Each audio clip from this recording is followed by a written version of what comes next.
ఎప్పుడు ఎలా అనేది తెలియదు కానీ పరిస్థితులు చూస్తుంటే పాక్ సైన్యాన్ని భారత ఆర్మీ ఊచకోత కోయడం ఖాయంగా కనిపిస్తోంది. మరి భారత సేన దాడుల్ని పాక్ తిప్పికొట్టగలదా? కర్మ కొద్దీ పాకిస్తాన్లో పుట్టాము అనుకుంటున్న అక్కడి జనం యుద్ధంపై ఎలాంటి అభిప్రాయంతో ఉన్నారు? అసలు యుద్ధం వస్తే ప్రపంచ దేశాల్లో ఏది ఎటువైపు? ఇప్పుడు ఇదే చర్చనీయాంశంగా మారింది. యుద్ధమే మార్గం, ప్రత్యర్థికి బుద్ధి చెప్పాలంటే అదొక్కటే మార్గం. యావత్ భారతావని అభిప్రాయం కూడా ఇదే. అందుకు తగ్గట్టే కేంద్రం కూడా సైన్యాన్ని యుద్ధానికి సిద్ధం చేస్తోంది. యావత్ భారత ప్రజలు సైతం సై అంటే సై అంటున్నారు. అయితే భారత్ చేసే అటాక్ ను తట్టుకునే శక్తి పాకిస్తాన్ కు ఏమాత్రం లేకపోయినా మేకపోతు గాంభీర్యం ప్రదర్శిస్తోంది. అది చేస్తాం ఇది చేస్తామంటూ బీరాలు పలుకుతున్నారు పాకిస్తాన్ పెద్దలు. కాకపోతే ఆ దేశంలో ప్రజలు మాత్రం యుద్ధంపై అనాసక్తితో ఉన్నట్టు తెలుస్తోంది. అసలే పీకల్లోతు కష్టాల్లో పాకిస్తాన్ ఇప్పుడు భారత్తో యుద్ధానికి దిగితే మరింత పాతాళంలోకి కూరుకుపోవడం ఖాయం. ఇప్పుడు దొరుకుతున్న నీడ కూడా దొరక్కపోవచ్చని పాక్ ప్రజలు భయపడుతున్నారు. అందుకే ఇండియాతో యుద్ధం విషయంలో పాక్ పౌరులు నిరాసక్తితో ఉన్నట్టు తెలుస్తోంది. భారత్తో యుద్ధం వద్దు బాబోయ్ అనేవాళ్లే దాయాది దేశంలో ఎక్కువగా కనిపిస్తున్నారు. పాక్ పాలకులు చేస్తున్న అరవీర శూర గంభీర ప్రకటనలకు అక్కడి జనాల నుంచి వస్తున్న అంతంత మాత్రం మద్దతే అందుకు ఉదాహరణగా చెప్పొచ్చు. యుద్ధానికి మద్దతు ఇవ్వాలంటూ మసీదుల్లో మౌలానాలు ఇస్తున్న పిలుపును పాకిస్తాన్ ప్రజలు పిచ్చ లైట్ తీసుకోవడం కూడా ప్రస్తుత పరిస్థితికి ప్రత్యక్ష నిదర్శనం. దీన్ని బట్టే యుద్ధంపై పాక్ ప్రభుత్వ తీరును సొంత ప్రజలు వ్యతిరేకిస్తున్నారని స్పష్టమవుతోంది.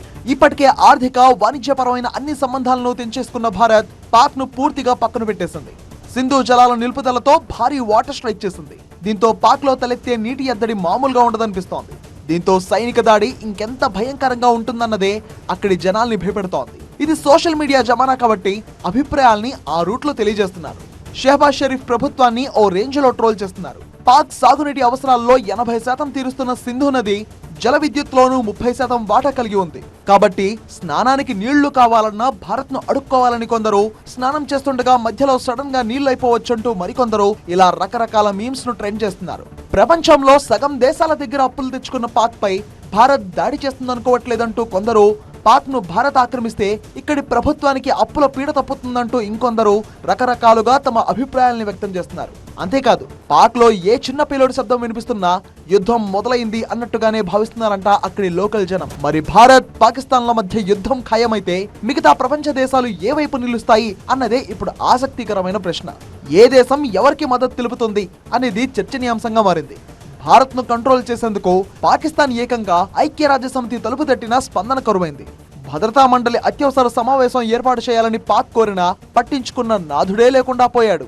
ఇండియాకు ఇప్పటికే అగ్రరాజ్యాలు అమెరికా, రష్యా మద్దతు ప్రకటించాయి. ఉగ్రవాదంపై పోరుకు అండగా ఉంటామని మోదీకి ఫోన్ చేసి మరీ స్పష్టం చేశారు రష్యా అధ్యక్షుడు పుతిన్. అమెరికా సైతం ఈ విషయంలో రష్యానే అనుసరిస్తూ జై భారత్ అంటోంది. అగ్రదేశాలతో పాటు మెజారిటీ సంఖ్యలో చిన్న పెద్ద దేశాలు భారత్ పక్కన నిలుస్తున్నాయి. యూరప్ దేశాలు సైతం ఈ పోరాటంలో భారత్ కు బాసటగా ఉన్నాయి. ఇక పాకిస్తాన్ కు మద్దతుగా చైనా, టర్కీ ఉన్నాయి. మొదటి నుంచి పాకిస్తాన్ కు చైనా స్నేహహస్తం అందిస్తుంటే కశ్మీర్ విషయంలో పాకిస్తాన్ కు ఐక్యరాజ్య సమితిలో పలుసార్లు మద్దతు తెలిపింది టర్కీ. పాక్ కు బలంగా మద్దతిచ్చే దేశాల్లో అజర్బైజాన్ కూడా ఉంది. ఇప్పుడు ప్రస్తుతం భారత్ తో అంతగా సఖ్యత లేని బంగ్లాదేశ్ కూడా పాకిస్తాన్ కు మద్దతుగా నిలిచే అవకాశం కనిపిస్తోంది. పాకిస్తాన్ కు అండగా ముస్లిం లీగ్ దేశాలు వంతపడే అవకాశం ఉందని ఎక్స్పర్ట్స్ అభిప్రాయపడుతున్నారు. Saudi Arabia, United Arab Emirates వంటి దేశాలు మాత్రం భారత్ తో ఉన్న సన్నిహిత సంబంధాల దృష్ట్యా పాక్ కు మద్దతు ఇవ్వకపోవచ్చని తెలుస్తోంది.